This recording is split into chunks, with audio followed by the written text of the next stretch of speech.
Hey everybody, how's it going? This is Matt T-Boy Stacked, and right now I'm joined by TSM mid laner PowerOfEvil, coming off a pretty hot 3-0 weekend and cementing themselves at the top of the LCS standings. PoE, how are you doing, man? Doing awesome. Obviously, like a 3-0 week is always great, but starting the season, starting the summer split with a 3-0 against not like the easiest opponents either. So I'm happy that we got a good start going, and hopefully we can bring that momentum into the next weeks. And I want to talk about the preparation that went into this 3-0 weekend, right? Like, you don't make MSI. That's got to be a heartbreaker for a team as strong as you guys are. So I imagine going into the summer, what's the plan for training for the... How do you train for the summer split going through the summer? What did TSM do? Well, obviously, first of all, we took a few days off, like a few weeks off, since the time between the spring and the summer split is always pretty long since MSI is playing. So I think the individual players, I can't speak for everyone, but I think we all watch the games individually, looking at what are the other regions bringing, always kind of like having that drive to improve, right, and watching top of the players, and additionally, obviously playing solo queue, Gwen and Viego got into meta, which are really really strong. So just having these champions, getting them ready, and the meta has shifted a lot, towards other champions too. So you need to be ready to play all of them. And I do want to talk about your Viego. Like, one of the things going around the spring split is, PoE only plays control mages. PoE can only play Azir, right? Then you whip out your Viego and just kind of stomp all over the Rift, right? Like, how does it feel to kind of take a champion like that and then just kind of tell everyone, basically, with your gameplay to shove it, that you can play more than the Azir? How does it feel to do that? Obviously feels pretty great. I think there's one thing that people don't understand, which is there's something like, if you don't play a champion on stage, doesn't mean that you can't actually play the champion. It just means that you or the team, or maybe even the coach decide that you should play that on stage, right?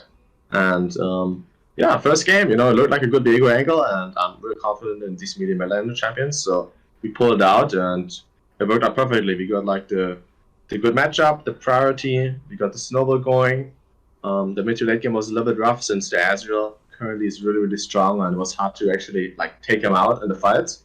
But we managed to engage, and then win it in the end. And I'm happy we pulled off the win against TL and kind of got a little bit of that sweet revenge against them. Yeah, for sure. Forgive my face. I despise Divine Sunder as real with every fiber of my being because I'm a support main, so you get half hit at level 8 for no reason. But it's fine. It's fine. Oh, yeah. Moving on.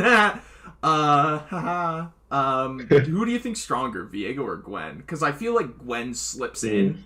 And there's I feel like people aren't giving her priority, but then she gets in a game, she kills everything that she goes near. What's up with that? I feel like they both bring a little bit different stuff to the table. I feel like Gwen is a really strong duelist. There's nearly no champion that really wins the 1v1 against her. So she's just that really strong 1v1. She can pull out these 1v2s. And Viego is a little more like Katarina, but better. Where it's you get that one reset in the fight, and you can really just completely take over the fight and win the game for your team if you position correctly and you kind of play like an assassin. And then, I feel like that's the biggest difference. Obviously, Gwen is played a little more on the top lane. Viego is played I guess everywhere a little bit.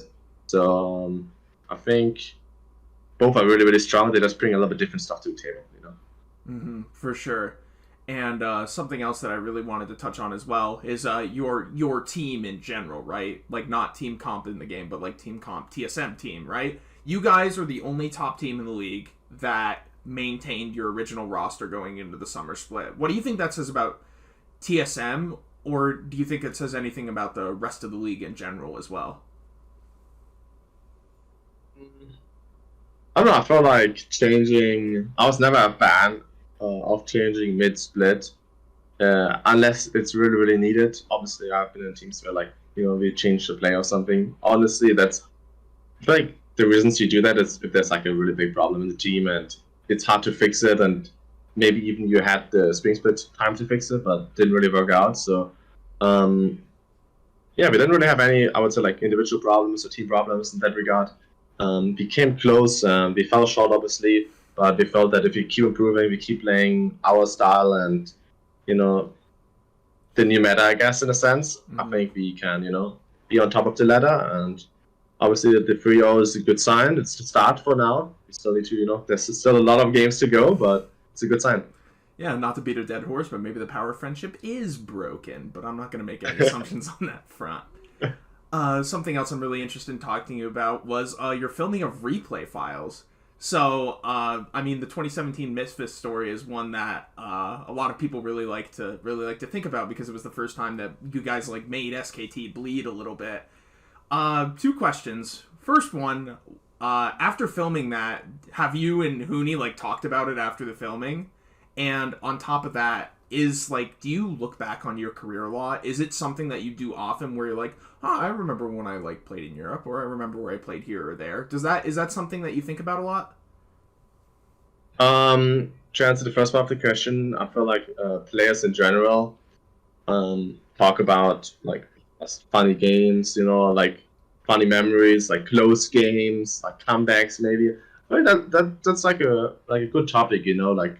I hear all the time in the facility people talk about their old games, and obviously, like with me and Hooney sharing that memory together, it's really funny because we can see the opposite views right onto the series, and we can tease each other a little bit, right? I'm saying like, oh, in the 5th game, Hooney, but you kept getting caught, and you were like our win condition, and like he would tease me back with like, yeah, but I solo won the game at the end, So it's really funny to like talk about this. The second part of the question was what again? Are you the type of person who just like thinks about your career a lot?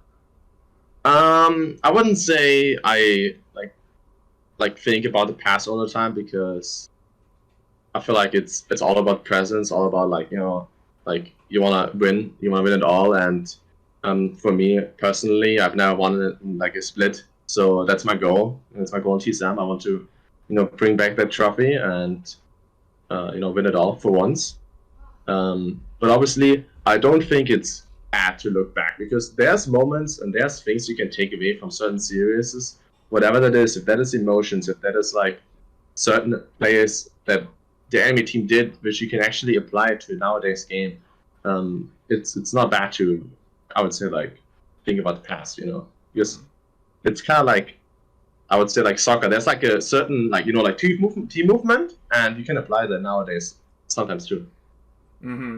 Absolutely. Once again, this is TSM mid laner PowerOfEvil, and I'm Matt Thieba with Stacked. You can find us online at stacked.gg, and you can follow us on our socials at StackedLOL. If you're watching this on YouTube, hit that like button, hit that subscribe button. We've got a lot of cool stuff coming. Don't want you to miss it at all.